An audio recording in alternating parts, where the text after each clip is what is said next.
So as I said, I work for Flurry, leading mobile apps, analytics and advertising business, and I think that's what we're best known for. Like Oscar, Chartboost missed off Everplay and Amplifier, and he also missed off Flurry as an advertising network, but we'll come to that in a second. But so over the course of the next 15 minutes, I do hope not to overrun. I should time it so I've finished this within 15 minutes, and hope to draw upon the vast amounts of data that Flurry has access to and really provide you with some sort of good insights and observations on how, specifically looking at sort of how age, gender and retention varies very much across different gaming categories and different devices.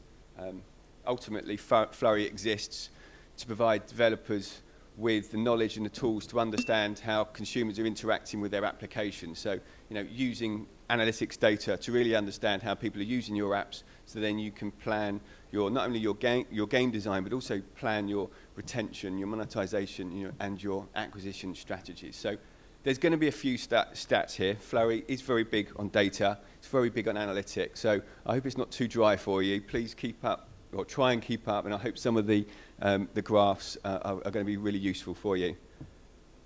So as I said, Flurry sees a lot of data. As Oscar said, we're tracking over 400,000 different apps across iOS and Google Play.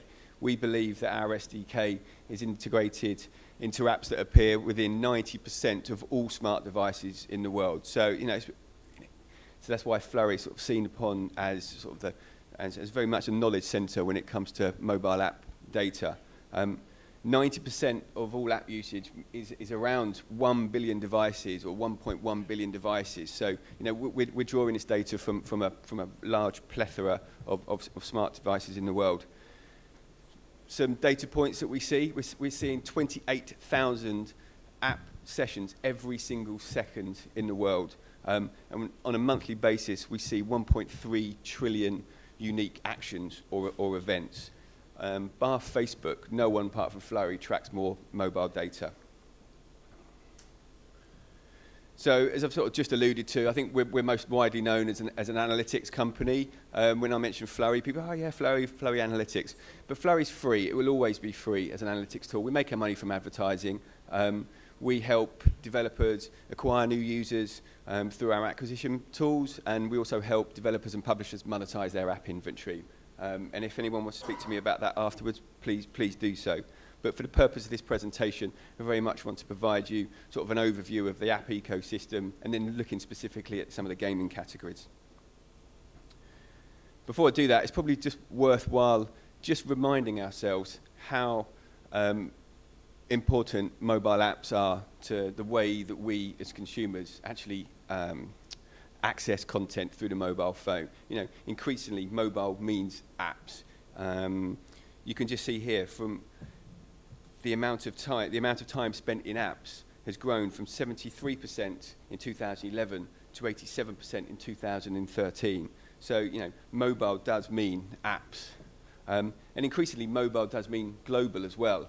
Earlier this year, we saw that there was a 47% increase in smart device activations in the US from year to year, like going back from April to the previous April. And 47% as an increase in activations sounds like a pretty high number. However, that meant that the US was in the bottom 5% of growing markets, which is quite a staggering figure, really. So we're seeing over 30 countries that are seeing 200% increase in growth in smart device activations year on year. And the US has obviously got to a saturation point. China, as a market, is the biggest market, has the most smart devices in the world. We're seeing about 300 million monthly active users in China. So the markets that you can see that are growing exponentially, some of the LATAM countries, Africa, and the Middle East. We're starting to reach saturation very much in the US, UK, Western Europe, and in South Korea is a market that's very much saturated. There's quite an interesting blog on Flurry recently about South Korea market. So the reason why we're presenting some of this data is obviously to give you an idea of how you can start to not only designing games for different form factors, but also understanding how people access content through different form factors and through different gaming categories as well, which we'll come on to in a second. But in terms of looking at the difference between smartphones and tablets, there are some distinct differences there. When it comes to smartphones, it's very much, people are accessing apps and spending time in apps on smartphones, in sort of social networking apps. It's media and entertainment, etc. Whereas, if you look at tablets, it's very much more of a lean-back experience. Someone's going to sort of pick up a tablet. It's much more of a media machine, an entertainment machine. So, you can see from tablets that a lot of time is spent in games, but also entertainment. So, I think tablets is very much looking at the data for tablets. It's very good reflection and insight into how people are going to adopt connected TVs going forward. It's the closest thing that we have to seeing how people are going to interact with connected TV. So, unsurprisingly, games, and this is why we're all here, games is the most, people spend the most time in apps within the gaming category on both smartphones and tablets. Within smartphones, within tablets, it's around about 70% more time is spent in games in tablets or on tablets than in smartphones. So, but this paints quite a good picture for you guys. We're in the gaming business, or you guys are in the gaming business, and we can see that people are spending a lot of time in games. What I think what we need to be aware of is that there's so many more industries that are being disrupted by apps, and there's more and more apps that are coming from the retail sector, the entertainment and media sector, the travel industry, etc., the finance sector. So people's times, you're going to be competing for people's times, not only with other gaming apps, but against other apps that can be downloaded on your devices. This may seem obvious, but I think it's worth just reiterating. There's a distinct difference between tablet users and smartphone users when it comes to age. So I think it's around about 70% of users of smartphones are under the age of 34, whereas 70% of users are on smartphones are older than 25. So I think the median age is, smartphones is 30 and tablets are 34. I think the interesting thing with tablets is that, they're not, how can I say, they're not a necessity. So you tend to have a certain amount of wealth in order to buy a tablet, and therefore they skew older. And you can see that in this figure here, that 17% of tablet users are actually 55 and older.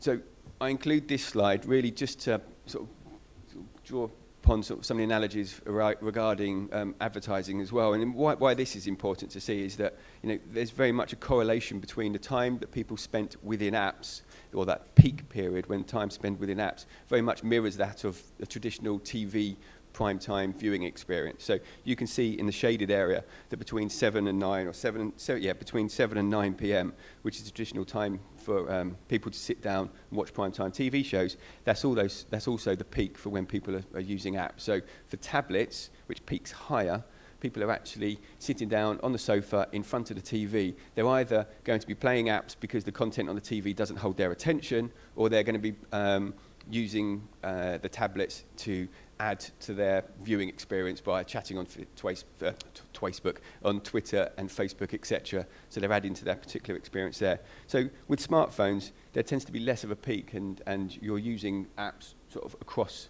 Prime time is any time really within smartphones. Whereas within tablets, it very much mirrors that of TV usage. Just looking more closely in different devices here, and how we're saying that size does matter, as it were, for connected devices. As I said, Flurry detects around 1.1 billion smart devices in the world. And on any given monthly basis, we see around 2,000 different devices, which is just a staggering amount of choice. But ultimately, of those 2,000, 200 represent 80% of the time spent within apps. So the top 200 account for 80% of the time spent within apps. So Flurry did a study where we looked at the top 200 devices, and we could actually sort of start bringing out some sort of insights and observations here. So the different colours represent the different size of the devices. So on the left-hand side, the pale blue is small phones, and then you've got medium-sized phones, So a small phone is obviously something like a BlackBerry. The medium-sized phone is going to be obviously like something like an iPhone. And then you have the phablet, which is the light grey. And then orange is the small tablets, and then the bright blue, the aqua blue, is tablets. So the interesting thing to see here is that when you're looking at device models, small devices or small devices such as BlackBerries actually take up 16% of the amount of devices that we're tracking, but they only account for 4% of in-app sessions. Conversely, when you look at tablets only account for 7% of total devices, but what we're seeing is that there's plenty. It's almost like 13-14% of time in apps is spent within tablets. So in terms of, you understanding what's worth developing for, really, is it worth developing for a BlackBerry? Because they're massively under indexing, whereas that's why people are developing and adopting tablet-first strategies, because people are spending so much more time in tablets relative to the amount of devices in circulation.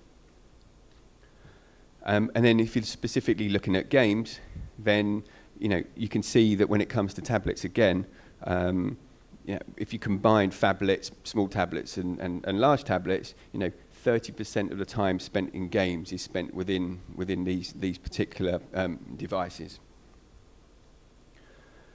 So just before I go on to sort of looking more at generic genre usage and demographics, so just have a quick look at the advertising market, because I think it's important to point out that it's still very much a nascent industry when it comes to advertising, but the amount of time, as we've just seen, that people are spending within apps is just incredible. But the advertising dollars aren't following the eyeballs, as it were. And you guys, you are the new primetime TV channels. You are the primetime TV shows. You are the TV channels of the future. The sum of the audience of the apps that you make are rivaling that of primetime TV. So eventually, when it comes to monetizing, it's not just going to be games advertising within games. It's going to be brands advertising within games and other apps. So we can see over the last few years how much digital ad spend has increased. Within that, how much mobile advertising has increased and will increase further making it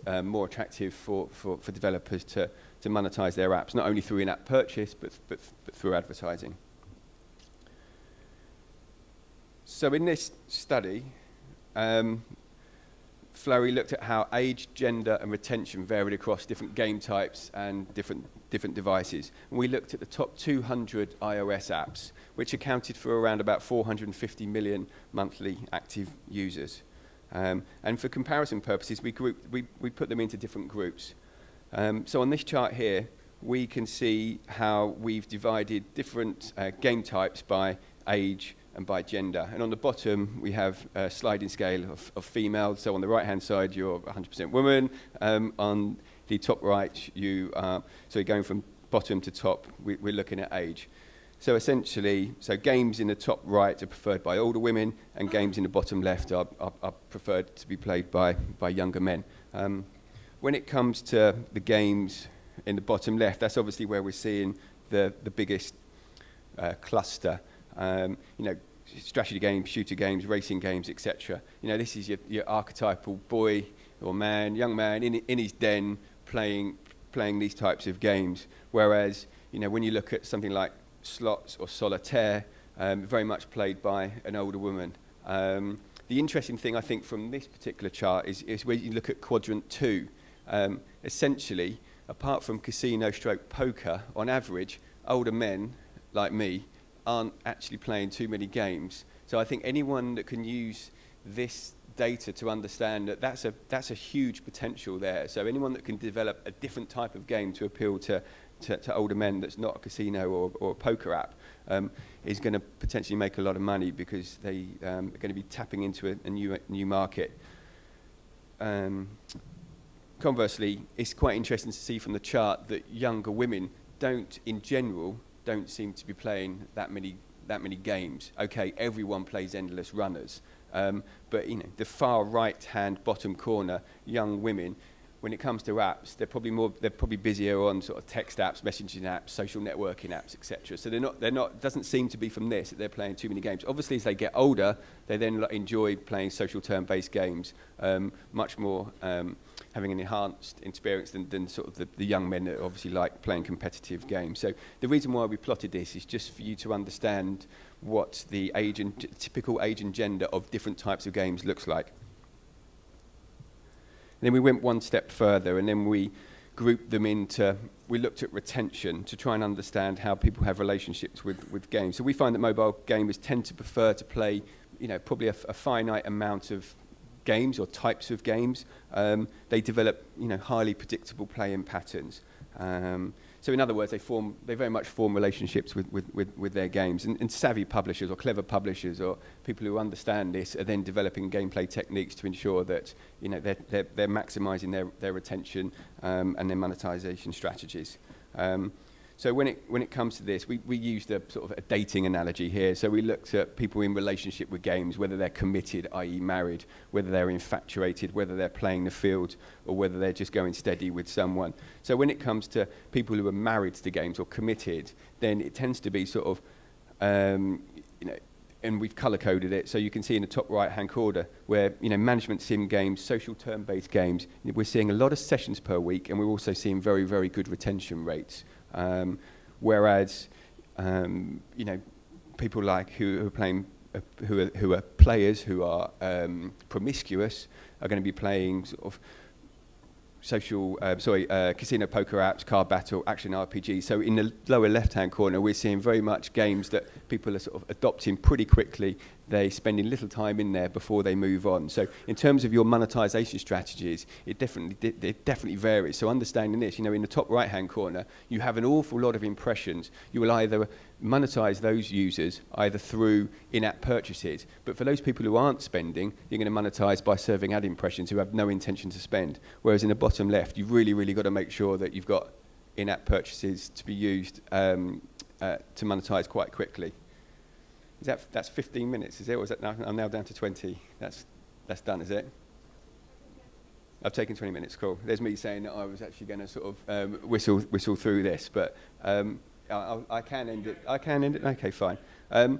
So when it comes to sort of understanding how different games are used in different ways, I think the key thing to point out here is when you look at the different groups, when it comes to minutes per session, they're actually quite similar. So regardless of whether you're an infatuated user, a committed user, or a promiscuous user, you're still playing for a relatively same amount of time each time. The important thing is that it's about the number of sessions. So when it comes to sort of the key to engagement on mobile is very much prompting high session frequency. So we need to get that frequency up in order to deliver the engagement. So therefore the total minutes per month builds up, so you have more chance of either making money from in-app purchases or advertising.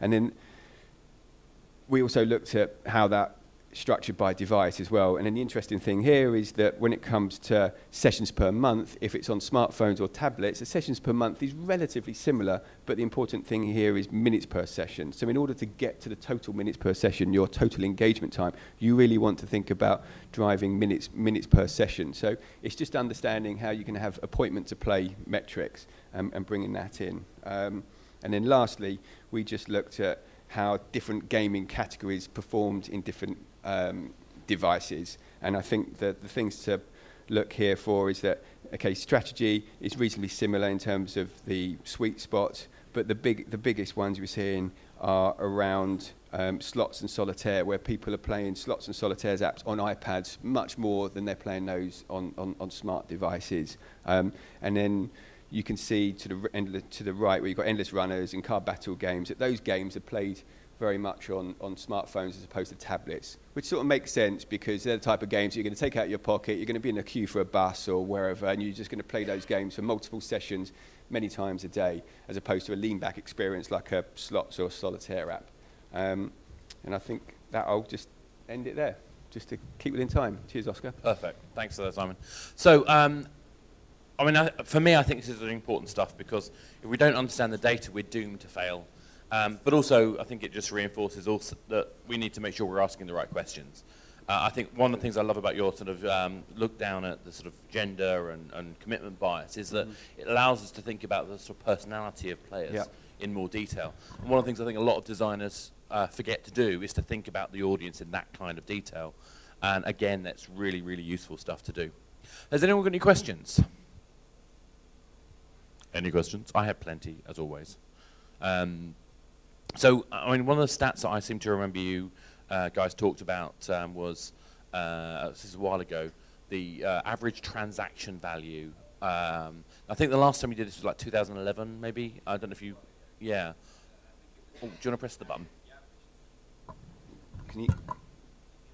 One more. One more. There you go. Yeah, I think the average transaction price is $14, which I think staggered a few people when we actually released that. But that's not the average in-app.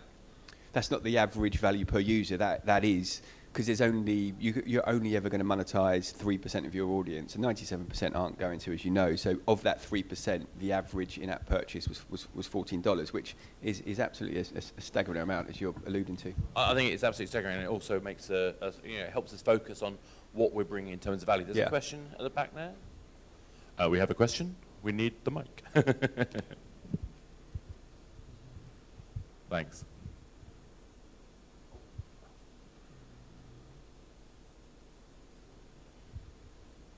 Hi, Alex Geller, Rabbit.com.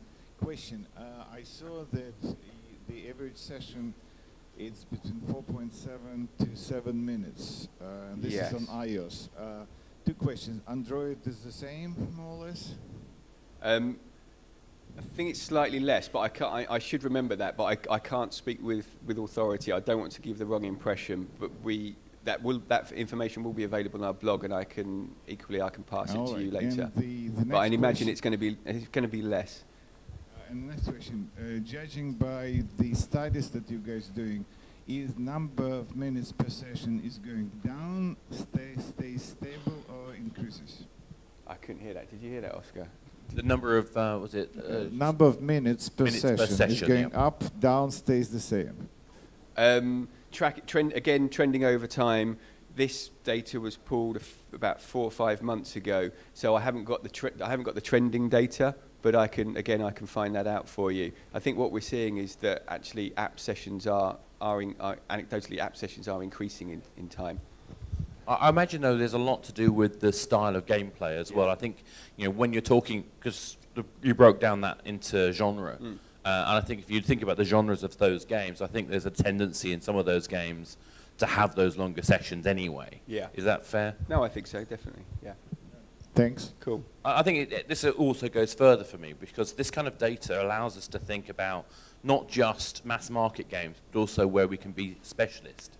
I mean, I think it goes back to a conversation that Kyiv kicked off when we first started talking this morning. This idea of publishers, big games companies at the top, and indie developers.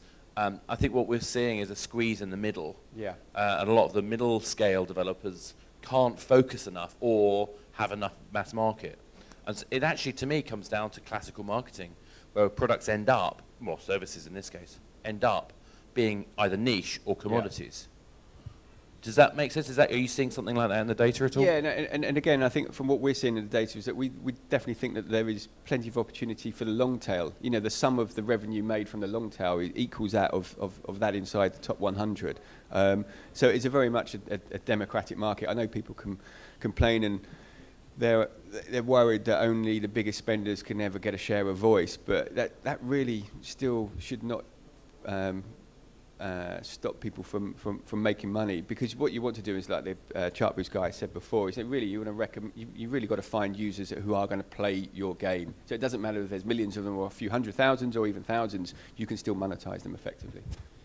So unless there's one last question, anyone with a last question? Okay, so I think that's a good point to stop anyway. Simon, thank you so much. Cheers, guys. As always, great data. Thank you.